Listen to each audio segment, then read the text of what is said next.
一把手枪，装了100万个弹膛，里面只有1颗子弹。要开多少钱你才肯拿它对自己扣一下？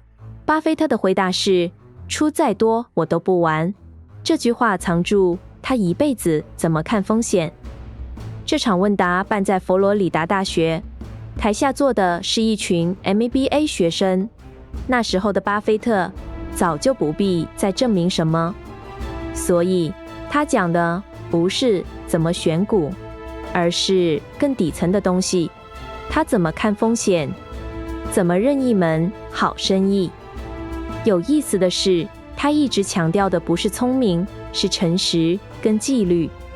在一个大家都觉得智商越高赚得越多的场子里，他偏偏把重点整个拉回来。这种反差就是这段话值得听的地方。先听他怎么用一把手枪讲风险。 What they did have and did need, and that's foolish. That is just plain foolish. It doesn't make any difference what your IQ is. If you risk something that is important to you for something that is unimportant to you, it just does not make any sense. I don't care whether the odds are 100 to 1 that you succeed or 1,000 to 1 that you succeed. If you hand me a gun with 1,000 chambers, 1,000,000 chambers in it, and there's a bullet in one chamber, and you said put it up your temple, how much do you want to be paid to pull it once? I'm not going to pull it. You can name any sum you want, but it doesn't do anything for me on the upside. 他的意思其实很简单，拿你需要的东西去赌你根本不需要的东西，赢面再高也是笨。讲白了，就是在分赔得起跟赔不起。真正会让你出局的，从来不是几率，是那颗子弹掉下来的时候，你到底赔不赔得起。很多人把风险想成输的几率，但巴菲特讲的是输了之后还能不能继续玩。我把它叫做归零风险。只要有一丝可能把自己打到出局，胜率再漂亮也不该碰。这是一把尺，不是一句鸡汤。那什么才算他眼里的好生意？ I don't want a business that's easy for competitors. So I want a business with a moat around it. I want a very valuable castle in the middle, and then I want the duke who's in charge of that castle to be honest and hardworking and able. And then I want a big moat around the castle, and that moat. 城堡摆中间，护城河为外面，再加一个又诚实又能干的管理者。这就是他挑公司的3件套。护城河讲的是结构上的难，重点不是这一季赚多少，是有没有一种结构让对手就算想抄也抄不进来。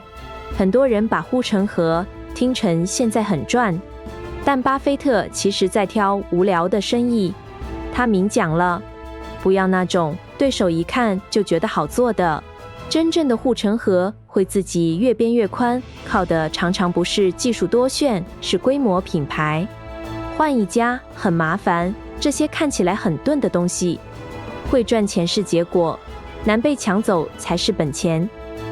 最后这段是他从老师格拉汉身上学到最根本的一课。On it for 5 years, and I'm happy if the farm does okay.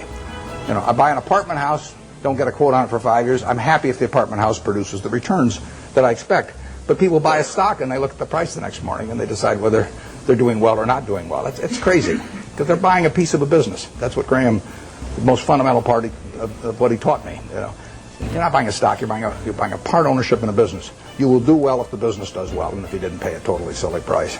And that's what it's all about. And you ought to buy businesses you understand.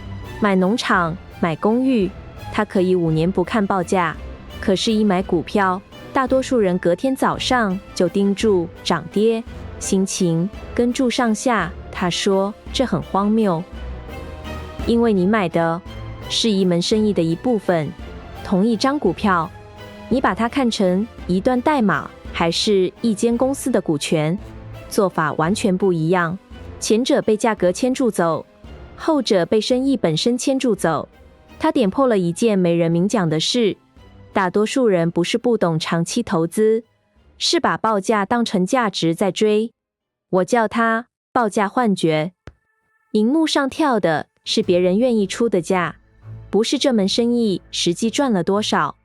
把这2件事分清楚，也就分清了投资跟赌博。把3段连起来看，巴菲特其实一直在讲同一件事，让时间站在你这边，不赌上会出局的风险，只买挡得住竞争的生意，用5年而不是1天去看你手上的东西。这些都在对付同一个敌人，就是想快。与其问哪家公司下一步会怎样，不如先问问自己，如果这5年我都看不到报价，我还敢不敢抱住它？这个答案往往比任何预测都诚实。以上是把巴菲特这场谈话做的资讯整理跟解说，不是投资建议。喜欢大人物开讲的拆解，记得订阅。我们下一位大人物见。想看更多大人物的白话拆解，记得订阅，也可以到 /invest 看整理。